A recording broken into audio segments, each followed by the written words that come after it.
dokter ngomong ke aku, Ustadz kita punya pilihan ngerekrut karyawan yang seiman tapi skillnya kurang, atau yang tidak seiman tapi skillnya bagus. Yang mana Ustadz? Aku bilang dengan sangat yakin, yang skillnya bagus.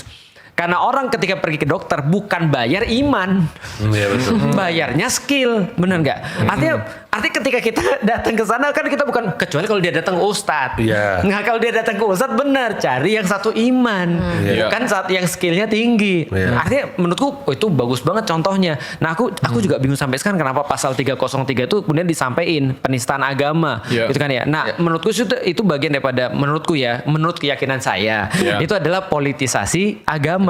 Yang harus terjadi artinya adalah harusnya agamaisasi politik.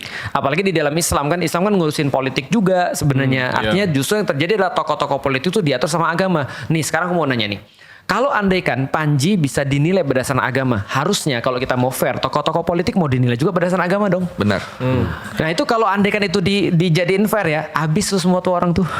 Kalau kita mau misalnya contoh ya, Panji kita lihat dia salah atau enggak karena dia sebut sholat itu tidak bisa dijadiin sebagai satu-satunya syarat untuk memilih pemimpin misalnya. Oke aku juga bisa bertanyain misalnya tentang misalnya keputusan misalnya Pak Bahlil misalnya.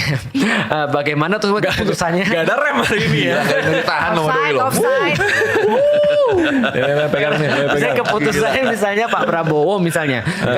Tahu nggak Mas? Yang menurutku menurut aku yang bikin aku trigger bukan ucapan ketika tadi yang padahal di negeri lain ada yang lebih nggak demokratis daripada kita. Tapi ucapan yang kemarin, yang ketika misalnya Pak Prabowo bilang boleh dong kita nitipin orang, gitu maksudnya. Iya. Aku pikir gini, lu coba bayangin ya. Di kantorku aja misalnya, di kantorku ada orang yang misalnya nitip, itu aja setengah mati loh kita berantasnya kalau sudah jadi orang-orang di situ semua. Karena pernah kejadian aku punya kantor, akhirnya satu orang dia bawa adiknya terus bawa ininya, terus bawa siapanya, berkumpullah di situ. Itu udah jadi kayak kantornya sendiri tuh urusannya tuh. Nah, dan sulit banget bagi kita untuk ngeluarin mereka semua karena mereka udah kayak kita yang salah gitu maksudnya. Nah, apalagi bayangin kalau andaikan presiden yang ngomong seperti itu, susah nggak tuh urusannya tuh? Menurutku itu harusnya kalau dinilai pakai agama bisa tuh.